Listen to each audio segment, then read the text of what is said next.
रात के अंधेरे में समंदर बेहद पुरसुकून दिखाई दे रहा था। चांद बादलों के पीछे छुप गया था और दूर कहीं से लहरों की मध्यम आवाज आ रही थी। मगर कुछ लम्हों बाद ये खामोशी एक खौफनाक गरज में बदल गई।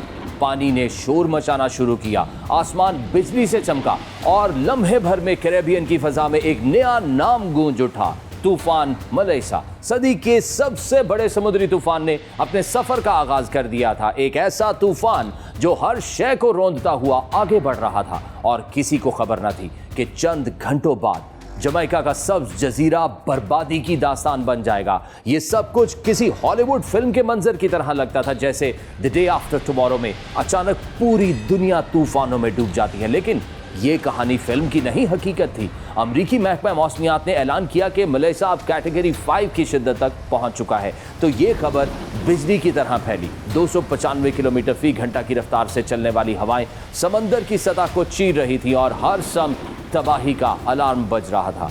सबसे पहले जमैका की जमीन ने उसका पहला वार सहा। किंगस्टन में हवाएं दीवारों से टकराकर चीखने लगी, दरख्त जड़ से उखड़ गए, छतें उड़कर फजा में बिखर गई और चंद ही लम्हों में पूरे के पूरे इलाके समंदरी जजीरे बन गए।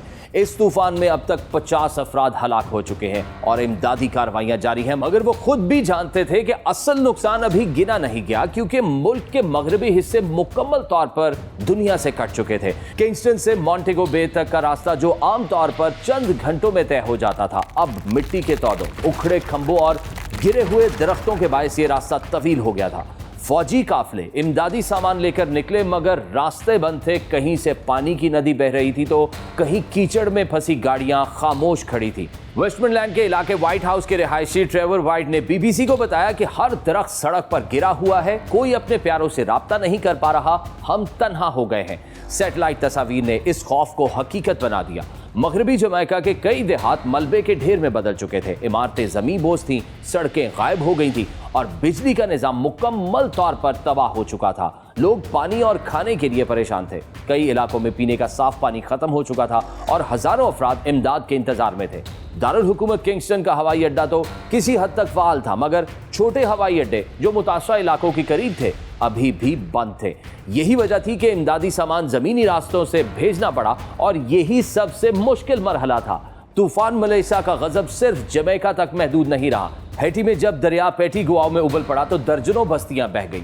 30 अफराद की मौत हो गई। 15,000 से ज्यादा लोग अब अक़वाम मुत्तहिदा के कायम करदा पनाह गज़ीन मराकज़ में रिहाइश पजीर है। अक़वाम मुत्तहिदा के अबूरी कोऑर्डिनेटर ग्रेगोर ग्रोडेस्टीन के मुताबिक सूरत हाल नाजुक है। कई इलाके अभी तक पहुंच से बाहर हैं और हैटी का पहाड़ी खित्ता मजीद लैंडस्लाइडिंग के खतरे में है। क्यूबा भी इस तबाही से ना बच सका। वहां तकरीबन 30 लाख लोग बराह रास्त तूफान के असर में आए। 7 लाख से जायद को महफूज मकामात पर मुंतकिल किया गया।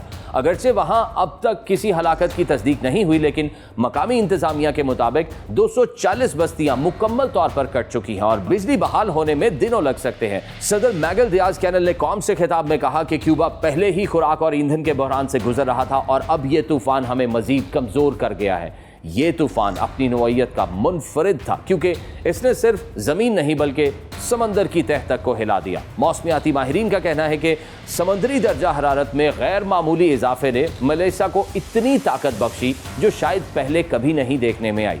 ये वो लम्हा था जब फितरत ने इंसान को याद दिलाया कि जमीन सिर्फ उसकी नहीं, इस पर समंदर का भी हक है। आलमी सतह पर इमदादी कार्रवाइयां शुरू हो गई। अमेरिका ने फौरी तौर पर रेस्क्यू टीमें भेजने का ऐलान किया। इनके साथ खुराक, पानी, तिब्बी सामान और आर्जी पनागाहें शामिल। बरतानिया ने भी 5 मिलियन पाउंड की इजाफी इमदाद दी। शमसी तवानाई से चलने वाली लालटेनें, खेमे और साफ पानी के फिल्टर जमैका रवाना किए गए, जबकि वर्ल्ड फूड प्रोग्राम ने जमैका, हैटी और क्यूबा में हंगामी राशन और नकद इमदाद की फराहमी का निज़ाम शुरू किया। लेकिन तबाही के मनाजिर इतने बड़े थे कि कोई इमदाद काफी नहीं लग रही थी। मॉन्टेगो बे के हवाई अड्डे की वीडियोस में पानी से भरे हॉल, टूटे शीशे और उड़ती हुई छतें दिखाई दे रही थी। किंगस्टन के सड़कों पर लोग अपने भीगे बिस्तर धूप में सुखा रहे थे। एक वक्त में सरसब्ज जमैका अब किसी उजड़ी हुई दुनिया जैसा लग रहा था। जमैका के वजीर आजम एंड्रयू हॉलनेस ने कहा कि हमें अस्पतालों, घरों और सड़कों को शदीद नुकसान पहुंचने की इतलात मिली हैं। उन्होंने तस्लीम किया कि तूफान की शिद्दत इतनी ज्यादा थी कि अभी तक मुकम्मल नुकसान का अंदाजा लगाना मुमकिन नहीं है। उन्होंने दुनिया से अपील की कि जमैका की बहाली में साथ दिया जाए, क्योंकि ये सिर्फ एक मुल्क की तबाही नहीं बल्कि इंसानियत का इम्तिहान है। माहिरीन का कहना है कि मौसमों का निजाम अब पहले जैसा नहीं रहा। समुद्री हरारत में इजाफा तूफानों को न सिर्फ ज्यादा ताकतवर बना रहा है बल्कि इनकी रफ्तार और तबाही का दायरा भी बढ़ा रहा है। ये वो नई हकीकत जिसका सामना हर मुल्क को करना पड़ेगा, वो अमीर हो या गरीब। हैटी, जमैका और क्यूबा के अवाम अब भी इस सदमे से बाहर नहीं आ सके। कई खानदान अपने प्यारों को तलाश कर रहे हैं, कुछ मलबे के तले दबे घरों से यादें समेट रहे हैं और कुछ समंदर के किनारे बैठकर खामोशी से पानी को देख रहे हैं, जैसे उनसे सवाल कर रहे हो कि हमने तुम्हारा क्या बिगाड़ा था। कुछ बच्चों के चेहरे अब भी खौफ से भरे हैं, जिन्होंने अपनी आंखों से आसमान को आग उगलते देखा। आलमी मुबस्सिरीन कह रहे हैं कि ये तूफान महज एक कुदरती आफत नहीं बल्कि एक वार्निंग है, एक इशारा कि जमीन घूम रही है, समंदर उठ रहे हैं और इंसान अभी तक अपनी रविश नहीं बदल सका। अगर यही रफ्तार जारी रही तो अगली बार ये तूफान किसी और मुल्क नहीं बल्कि किसी बड़े आजम को निशाना बना सकता है। किंगस्टन के रेडियो पर एक रिपोर्टर विल ग्रांट ने कहा था कि जब हवा ने अपना रुख बदला तो ऐसा लगा जैसे पूरी जमीन अपनी सांस रोक चुकी हो, और जब तूफान टकराया तो हम सब ने जान लिया कि इंसान चाहे जितना भी तरक्की कर ले, फितरत के सामने वो अब भी बेबस है। दुनिया भर के रहनुमा इमदाद के वादे कर रहे हैं, मगर इन वादों से ज्यादा जरूरी है कि अब हकीकत को समझा जाए कि माहौलियाती तब्दीली सिर्फ रिपोर्टों में नहीं बल्कि हकीकत में हो रही है। तूफान मलेशिया ने हमें वो दिखा दिया जो हम बरसों से सुन रहे थे। जमीन अब इंतकाम नहीं बल्कि इंतबाह दे रही है। हैटी के पहाड़ों से लेकर जमैका के साहिल तक हर शख्स एक ही दुआ मांग रहा है कि बस अब ये हवाएं थम जाएं। मगर सवाल ये है कि अगर हमने जमीन को ना संभाला तो क्या ये दुआ भी कभी सुनी जाएगी?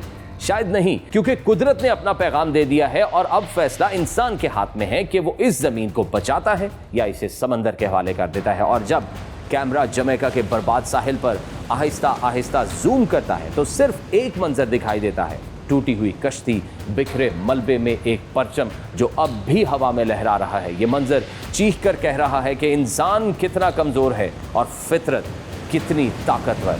ये कहानी खत्म नहीं हुई, ये सिर्फ एक आगाज है।